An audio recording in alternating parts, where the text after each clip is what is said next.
tem pessoas falando, o Ricardo Feltrin disse que falou com o advogado, que o advogado teria dito que desde 2018 a pessoa, quando se dá por abusada, a pessoa pode chegar e ir atrás. Não é bem assim, a lei não fala disso, eu li a lei toda, tá, que a lei que tipifica o crime de importunação sexual, não é bem assim, isso não está na lei. O que pode acontecer é ter uma interpretação jurisprudencial, que eu ainda não tive tempo de ver, que estabeleça isso. Mas assim, a gente tem que ver de qual tribunal é isso. É de São Paulo? É do STJ? Porque normalmente essas coisas relativas a crime, elas seguem a jurisprudência do Superior Tribunal de Justiça. Eu não estou falando do Supremo Tribunal Federal, não. Normalmente é o Supremo também, claro. Mas normalmente quem dá as diretrizes sobre essas questões infraconstitucionais é o Superior Tribunal de Justiça. Entendeu? Que é o Tribunal de Causas Infraconstitucionais. E quando a gente está tratando de questão de direito penal, a gente está dentro das causas infraconstitucionais, abaixo da Constituição. Velho, eu tô no juridiquês aqui, né? Mas então é isso, não há essa interpretação ainda, tá? Na lei não existe isso escrito. Essa lei, tava até o Ricardo Feltrin, que está cobrindo o caso, eu estou acompanhando muito pelo Ricardo Feltrin, e eu aconselho vocês a assistirem por lá. O Ricardo Feltrin falou com um advogado outro que disse isso, porque ele é um jornalista e tem que ir atrás de todas as opiniões. Mas olha, a lei em si não fala disso. Então eu continuo falando, a minha opinião jurídica é que a lei penal não retroage para prejudicar o autor do ato delituoso. Não. Então continuo falando a mesma coisa do meu primeiro vídeo, que a Juliana Oliveira, embora assim, o cara tenha se esfregado, né, ele tenha realmente tocado no Bilal, do Danilo Gentili, né, e ainda tenha falado do peitinho dela, né, que coisa podre, né, o Otávio Mesquita. Ele é assim o tempo todo? Ele é assim, de sair se roçando nas pessoas? Né, vou continuar falando. É o normal desse cara? Que coisa asquerosa, né? Mas então, a Juliana realmente, na minha opinião, corre o risco de denunciação caluniosa, de responder por isso. Porque o que ela está falando levou à abertura de um inquérito. Ou calúnia. E difamação. Ela está correndo risco bravo quando ela poderia ter optado por uma solução mais simples, que era o dano moral dentro da própria ação trabalhista. Que a ação trabalhista, o que acontece? Você tem 2 anos da demissão, do término de contrato de trabalho, né, para você entrar com a reclamação trabalhista. E você pode chegar e alegar danos morais. Justamente falando tudo isso que ela falou. E pedindo uma indenização. Mas agora ela está correndo o risco de pagar uma indenização para o Otávio Mesquita bastante severa. Por mais que tenha estado errado, mas é que ela não agiu na época, ela agiu anos depois. Então o que aconteceu? Ela só realizou na cabeça dela, né, o que ela fala, que aquilo teria sido um crime quando do acontecimento com a Dani Calabresa. Isso já mostra, assim, uma certa coisa estranha, porque a Dani Calabresa estava mentindo. Né? O próprio Ricardo Feltrin, que é o canal pelo qual eu estou acompanhando esses casos, mostrou que, na realidade, eu vi a entrevista toda também, estamos entrando agora no caso do Márcio Smelly. Eu moro na frente de uma pista, tá? Vocês ouviram aqui um caminhão passando? Então, não tem jeito. Daqui a pouco vai passar um motoqueiro fazendo barulho. A Dani Calabresa teve realmente um romance com o Márcio Smelly. O Márcio Smelly também se salvou, porque ele tinha os áudios gravados, assim, de declarações dela.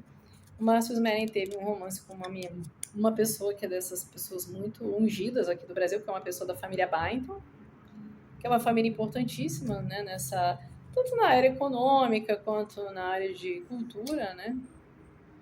E aí a moça engravidou dele e disse que tinha sido abusada, né? Quando na realidade eles tinham tido um romance, depois ela deu pra trás, essa moça aí da família Byington. O Ricardo Feltrin que fala tudo. Depois a moça disse, não foi abuso, foi um romance mesmo. Depois não deu em nada o processo, porque tinha até audiência online, uma Débora Lan chegou, foi depor, nem sabia o que estava falando. E realmente, se vocês assistirem a entrevista da revista Piauí, das moças, não era abuso sexual ali, né? Não tinha assédio sexual. Tinha aquela situação de Globo, de todo mundo se pegar todo mundo, porque é um ambiente promíscuo, um ambiente de insalubre, né? Eu fiz um vídeo sobre muitos anos, eu vou colocar aqui na descrição sobre esse caso, né? Um ambiente insalubre que todo mundo se pega, e um ambiente de assédio moral, que é uma coisa completamente diferente.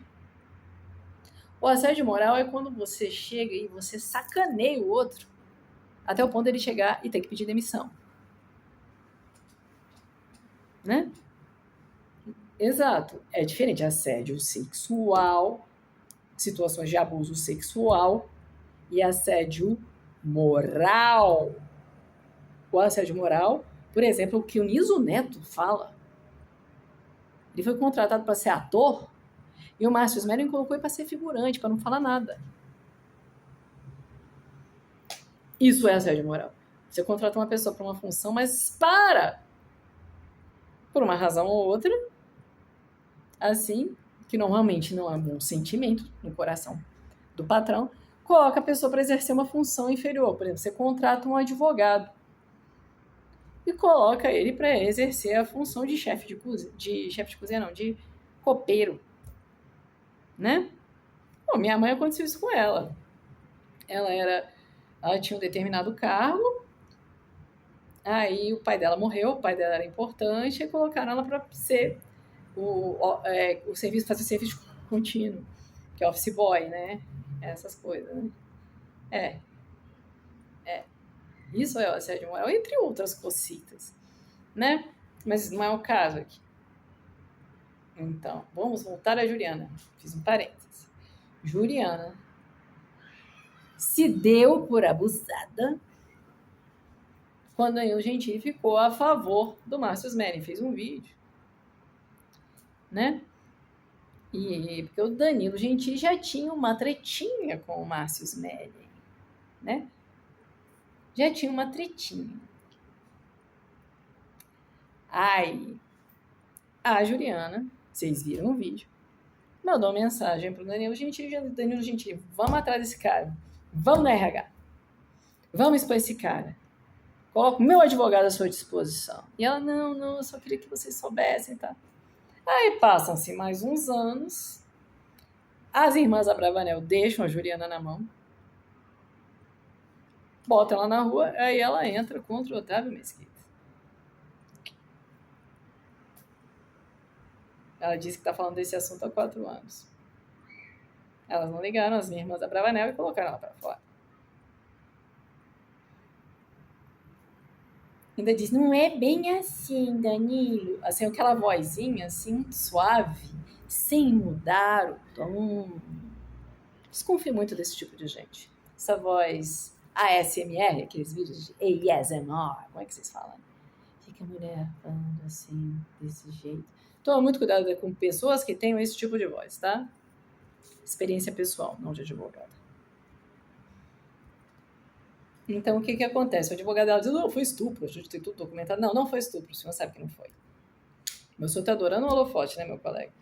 Mesmo que a sua cliente venha responder por denunciação caluniosa ou calúnia. O senhor está adorando, né, coleguinha? Meu caro colega, mas sabe o que o Otávio Mesquita pode fazer ainda contra ela? Porque a questão de denunciação caluniosa ou calúnia vai demorar ainda muito tempo. Ele vai entrar com habeas corpus para trancar o processo, se é que já não entrou. Sim, porque o habeas corpus, ele serve para isso também. Não é só para liberar um réu preso, tá? É para trancar o processo. Só que é um caso que já está com a mídia em cima.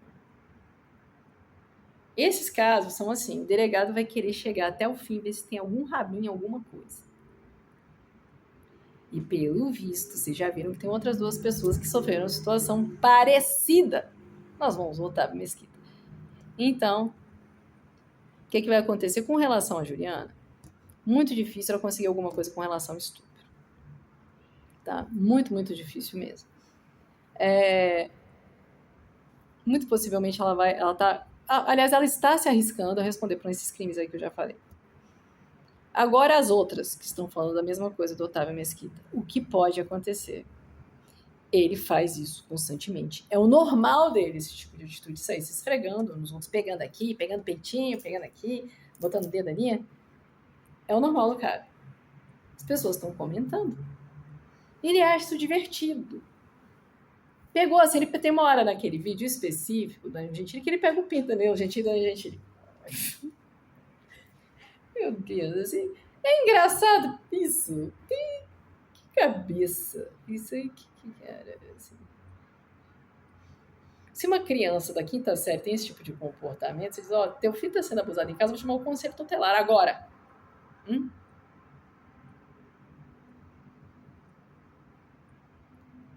chamar a delegacia. Pra ver o que está acontecendo na sua casa para você deixar o seu filho fazer isso.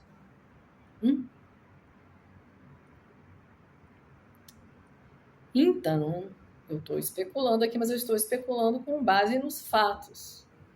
Como uma advogada. Que a advogada, a delegada e a promotora estão atrás de outras condutas delituosas do Otávio Mesquita. Não da Juliana. Não referentes à Juliana. Coisas mais recentes, coisas que não tenham prescrito, em que as vítimas tenham sido outras pessoas, especialmente mulheres. Então, estão indo atrás de rabinos de coisinhas do Otávio Mesquita. E é capaz de achar que o comportamento dele é usual, ele acha isso divertido, né? Então, ele se acha engraçadinho fazendo esse tipo de coisa. Então, é capaz de acharem outras pessoas, sim, e ele responder por algum tipo de crime desses sexuais, como importunação sexual, né? Mas em que as vítimas tenham sido outras mulheres. E mais recentemente. Da mesma forma, ele pode chegar e trancar esse inquérito com o uso de habeas corpus. Esse inquérito específico em que a vítima é Juliana Oliveira. E recapitulando, Juliana ainda corre o risco de responder por calúnia ou denunciação caluniosa, sendo que denunciação caluniosa é uma coisa bem mais grave, tá? Calúnia, gente, é um negócio assim... Eu peguei um caso parecido, o sujeito chegou e ficou falando que tinha sido estuprado para extorquir a pessoa com quem ele tinha ficado.